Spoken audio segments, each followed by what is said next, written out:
दोस्तों, दो लोकप्रिय भारतीय पाठ्यक्रम सीबीएसई और सीआईएसई, इनको लेकर पेरेंट्स और स्टूडेंट्स के मन में ये अक्सर सवाल उठता है कि इन दोनों बोर्डों में से कौन सा बोर्ड उनके लिए बेहतर है या उन्हें किस बोर्ड में अपने बच्चे को प्रवेश दिलाना चाहिए। तो कुछ पेरेंट्स का मानना है कि सीबीएसई का पाठ्यक्रम अच्छा है, तो कुछ का मानना है कि सीआईएसई का पाठ्यक्रम अच्छा है। तो दोस्तों, दोनों ही पाठ्यक्रम अच्छे हैं, लेकिन फिर भी इनमें अपनी कुछ खासियतें भी हैं। तो दोस्तों, पहले हम बात करते हैं सीआईएसई बोर्ड के बारे में। दोस्तों, सीआईएसई एक गैर सरकारी यानी एक प्राइवेट एजुकेशन बोर्ड है, जिसकी स्थापना 1958 में हुई थी। इस बोर्ड से भारत भर में लगभग 2100 से अधिक स्कूल संबद्ध हैं। सीआईएसई बोर्ड प्रतिवर्ष 3 एग्जाम कंडक्ट कराता है। पहला, क्लास 10th के लिए Indian certificate of secondary education, दूसरा क्लास 12th के लिए द इंडियन स्कूल सर्टिफिकेट, और तीसरा the certificate in vocational education. तो दोस्तों, इस प्रकार आईसीएसई कोई बोर्ड नहीं है, बल्कि ये इस बोर्ड द्वारा क्लास 10th के लिए कंडक्ट कराई जाने वाली परीक्षा का नाम है। बोर्ड तो सीआईएसई है। दोस्तों, सीआईएसई बोर्ड के पाठ्यक्रम हर विषय में काफी व्यापक होते हैं और इस बोर्ड के द्वारा इंग्लिश लैंग्वेज और इंग्लिश लिटरेचर में दी जाने वाली शिक्षा की देशव्यापी सराहना की जाती है। ये बोर्ड अपने पाठ्यक्रम को समय समय पर रिवाइज करता रहता है और इस बोर्ड के द्वारा लैंग्वेज के साथ साथ आर्ट्स और साइंस सब्जेक्ट पर भी बहुत फोकस किया जाता है। सीआईएसई बोर्ड के सभी विषयों की व्याख्या बहुत गहराई से और विस्तृत ढंग से की जाती है। क्योंकि ये बोर्ड भाषा पर अधिक जोर देता है, इसलिए इस बोर्ड में पढ़े हुए छात्रों को आईएलटीएस, टेफल आदि में बड़ी आसानी से सफलता मिल जाती है। साथ ही भाषा पर अधिक जोर देने के कारण इस बोर्ड के स्टूडेंट्स को लॉ यानी कि कानून और बिजनेस एडमिनिस्ट्रेशन के साथ उन सभी क्षेत्रों में सफलता के चांस बहुत अधिक हो जाते हैं जिस क्षेत्र में भाषा को बहुत प्राथमिकता दी जाती है। इस बोर्ड में बच्चों की पढ़ाई के साथ साथ उनके सर्वांगीण विकास, जिनमें खेलकूद भी शामिल है, उस पर भी बहुत ध्यान दिया जाता है।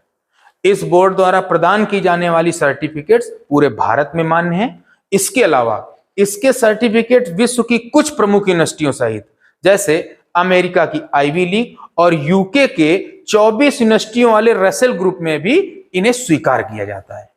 इस बोर्ड से संबद्ध स्कूल दुनिया के कुछ अन्य देशों में जैसे नेपाल, सिंगापुर, थाईलैंड, इंडोनेशिया और यूएई आदि देशों में भी मिल जाएंगे। दोस्तों, सीआईएसई की पहचान भारत में एक बहुत ही प्रतिष्ठित बोर्ड के रूप में है। अब हम बात करेंगे सीबीएसई बोर्ड के बारे में। तो दोस्तों, CBSE central board of secondary education का संक्षिप्त नाम है। ये भारत सरकार का बोर्ड है जो कि national council of education research and training यानी एनसीईआरटी के पाठ्यक्रम को फॉलो करता है। इस बोर्ड की स्थापना 1929 में board of high school and intermediate education के रूप में हुई थी, जिसने सीबीएसई के रूप में काम करना 1962 से आरंभ किया था। इसकी संबद्धता बहुत से प्राइवेट स्कूलों के साथ साथ सभी केंद्रीय विद्यालयों और जवाहर नवोदय विद्यालय के साथ भी है। आज भारत में 24,000 से अधिक स्कूल सीबीएसई बोर्ड से संबद्ध हैं। विश्व के 26 देशों में 240 स्कूल से भी अधिक सीबीएसई बोर्ड से संबद्ध हैं। सीबीएसई बोर्ड स्कूल लेवल पर 2 प्रकार के एग्जाम कंडक्ट कराता है। पहला exam all India secondary school examination, जो क्लास 10th के स्टूडेंट्स के लिए होता है, और दूसरा all India senior school certificate examination, जो क्लास 12th के स्टूडेंट्स के लिए होता है। सीबीएसई बोर्ड में क्लास 10 तक सब्जेक्ट्स का सिलेबस थोड़ा संक्षिप्त होता है, जबकि क्लास 12th में इनके सब्जेक्ट्स का सिलेबस अपेक्षाकृत विस्तृत हो जाता है। सामान्यतः माना जाता है कि सीबीएसई बोर्ड साइंस और मैथमेटिक्स में अधिक जोर देता है। इसके अलावा ऐसा भी माना जाता है कि इसमें लिटरेचर की अपेक्षा कम्युनिकेटिव लैंग्वेज लर्निंग यानी बातचीत वाली भाषा पर तुलनात्मक रूप से अधिक जोर दिया जाता है। सीबीएसई का कोर्स स्ट्रक्चर बहुत ही वैज्ञानिक तरीके से तैयार किया गया है, क्योंकि इसमें क्लास 10 तक सब्जेक्ट संक्षिप्त रूप में होते हैं। इसलिए सीबीएसई के स्टूडेंट्स को पढ़ाई के अलावा उनमें अन्य हुनर के विकास के लिए भी उन्हें मौका मिल जाता है। सीबीएसई कोर्स का content NEET UG, JEE mains और एडवांस्ड के लिए काफी अनुकूल होता है। इसके अलावा आईएएस और पीसीएस जैसी परीक्षाओं के लिए भी एनसीईआरटी के पाठ्यक्रम काफी अनुकूल होते हैं।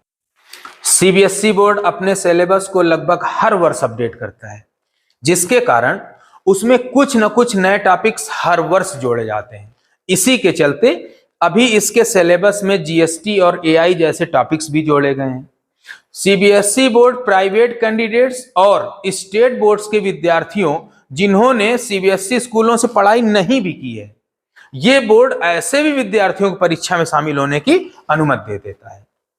भारत में नौकरी पेशा वाले अभिभावकों के लिए जिनका ट्रांसफर एक जगह से दूसरी जगह होता रहता है और इसी कारण से उनके बच्चों का स्कूल बदलता रहता है, ऐसे में अगर विद्यार्थी स्कूल बदलता है तो उस पर ज्यादा दबाव नहीं पड़ता है, क्योंकि एनसीईआरटी की किताबें और सिलेबस लगभग सभी सीबीएसई स्कूलों में फॉलो की जाती है।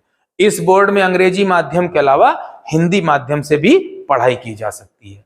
सीबीएसई नेशनल करिकुलम फ्रेमवर्क यानी एनसीएफ 2005 को फॉलो करता है, जिसका उद्देश्य जीवन का चौमुखी विकास करना है, जिसके अंतर्गत बच्चों के शारीरिक, मानसिक, सामाजिक और मनोवैज्ञानिक विकास पर भी पूरा जोर दिया जाता है, जिसके कुछ प्रमुख आयाम हैं, जैसे कि ज्ञान को स्कूल के बाहर के जीवन से जोड़ना, सीखना न कि रटना, भारतीय संस्कृति और भारतीय मूल्यों की पहचान करना।